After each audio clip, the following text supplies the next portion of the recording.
ಮಾತಿನ ಮಾತಿಗೆ ನಿನ್ನ ಕೊಂದಿಯರೆಂದು ಎಲೆಯೋಕೆ ಅದು ಕಂಡ. ಮಾತಿನ ಮಾತಿಗೆ ನಿನ್ನ ಕೊಂದಿಯರೆಂದು ಎಲೆಯೋಕೆ ಅದು ಕಂಡ. ನೀನತ್ತುದಕ್ಕೆ ತಕ್ಕುದ ಮಾಡುವ ಕೂಡಲ ಸಂಗಮದೇವ. ಈ ವಚನ ಕನ್ನೊಳ್ಳಿ ಪರಿಸರಕ್ಕೆ ಬಂಧನಾಳದ ಗುರುಸಂಗನ ಬಸವಶ್ರೀ ಯೋಗಿಗಳ ಈ ಪ್ರವಚನಕ್ಕೆ ಬಹಳ ಯೋಗ್ಯವಾಗಿರ್ತಕ್ಕಂಥ ವಚನ. ಒಂದು ಹೊತ್ತು ಬಲಿಯಾಗಿದೆ. ಅದರ ಸೂಕ್ಷ್ಮತನು ಪರಮಾತ್ಮನ ಎದುರಿಗೆ ಕುಳಿತಿದೆ. ಶಿವನೇ, ನಾವು ಹೋಗಿದ ಜಾತಿಯವರು, ನಮ್ಮನ್ನು ಈ ಜನ ಹಿಂಗ ಬಲಿ ಕೊಟ್ಟು ದೇವರಿಗೆ ನೋಡ್ರಿ, ಯಾರಾದ್ರೂ ಹುಲಿ ಬಲಿ ಕೊಟ್ಟಿರೇನು, ಚಿರತೆ ಬಲಿ ಕೊಟ್ಟಿರೇನು, ಆನೆ ಬಲಿ ಕೊಟ್ಟಿರೇನು, ಸಂಭಾವಿತವಾಗಿರ್ತಕ್ಕಂಥ ಕುರಿಯನ್ನು ಬಲಿ ಕೊಟ್ಟಿದ್ದಾರೆ.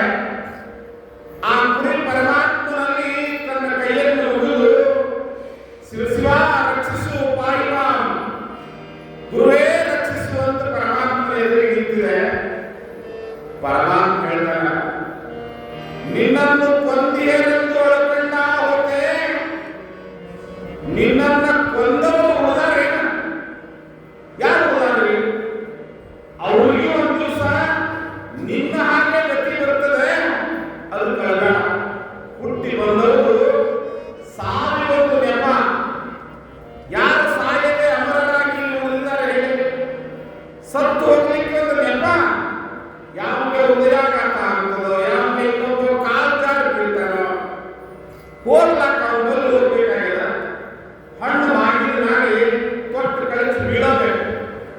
ಅದಕ್ಕೆ ನಮಗೆ ಹಿಂಸೆ ಮಾಡ್ತಾರೆ, ನಮ್ಮನ್ನು ತುಂಬಾ ನೋವು ಕೊಡ್ತಾರೆ, ನಾವು ಕೆಳಗೆ ಬೀಳಬೇಕಾಗಿದೆ ಅನ್ನುವಂಥ ನೋವು ಬೇಡ. ಧೃತರಾಷ್ಟ್ರ ಗೊತ್ತಿರ್ಬೇಕು ನಿಮಗೆ. ಧೃತರಾಷ್ಟ್ರ ತನ್ನ ಹೆಂಡತಿಯ ಊರಿಗೆ ಹೋಗಿದ್ದ.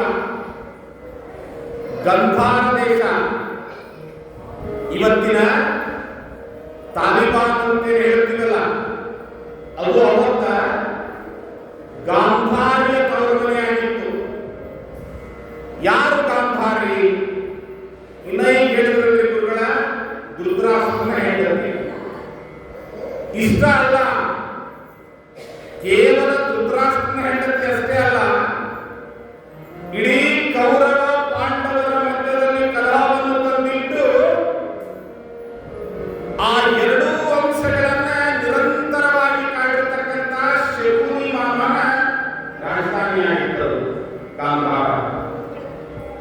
ಅವರ ಕಾಸ ತಂಗಿ ಗಾಂಧಾರಿಯನ್ನ ಕೌರವರ ತಂದೆಯಾಗಿರ್ತಕ್ಕಂಥ ಧೃತರಾಷ್ಟ್ರನಿಗೆ ಕೊಟ್ಟಿದ್ರು. ಆ ಮಾವನ ಮನೆಗೆ ಅಳಿಯ ಹೋಗಿದ್ದ. ಹೋದಾಗ ಆ ಗಾಂಧಾರ ದೇಶದ ಅರಮನೆಯಲ್ಲಿ ಒಂದು ಕೊಂಡ ಪುಷ್ಕರಣಿ. ಆ ಪುಷ್ಕರಣಿಯಲ್ಲಿ 101 ಮರಿಗಳನ್ನು ಹಾಕಿರ್ತಕ್ಕಂಥ ಹಂಸದ ಕುಟುಂಬ ಬಂದಿತ್ತು. ಅಳಿಯ ಬಹಳ ದಿವಸಕ್ಕೆ ಬಂದಿದ್ದಾನೆ, ಇವನಿಗೆ ಊಟ ಮಾಡಬೇಕು ಅಂತ ಹೇಳಿ ಅವತ್ತಿನ ರಾಜ ಪರಿವಾರದವರು ಆ ಹಂಸದ ಮರಿಯನ್ನು ಕೊಂದು ಅವನಿಗೆ ಊಟ ಹಾಕಿದ್ರು. ಊಟ ಮಾಡ್ತಾ ಕೇಳಿದ ಮೊದಲೇ ಕಣ್ಣಿಲ್ಲದ ಕೂಡ ಎದುರ್ತಿದ್ದು ಅಡಿಗೆ ಅಂತ ಕೇಳಿದ. ನಮ್ಮ ಅರಮನೆಯ ಪುಷ್ಕರಣಿಯಲ್ಲಿ ಆಡ್ತಾ ಇರ್ತಕ್ಕಂಥ ಹಂಸ. ಆ ಹಂಸದ ಕುಟುಂಬದಲ್ಲಿ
ದಿನ ಅದು ನಿಮ್ಮ ಪಾಲಿಗೆ ಕಟ್ಟಿಟ್ಟ ಬುದ್ಧಿ.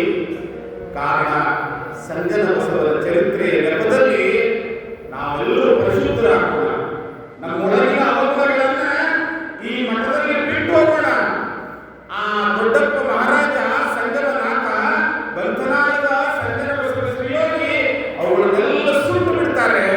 ನಮ್ಮಲ್ಲಿ ಒಳ್ಳೆಯ ಗುಣಗಳು ಮಾತ್ರ ಉಳಿಯಲಿ ಅಂತ ಹೇಳ್ತಾ ಜಯಮಂಗಲಂ ಜಯ ಎಲ್ಲಿ ಇದ್ದೀವಿ ಅಂತ ಹೇಳಿದ್ರ ನಾವು ನಿನ್ನೆ ದಿವಸ ಪುರಾಣದಲ್ಲಿ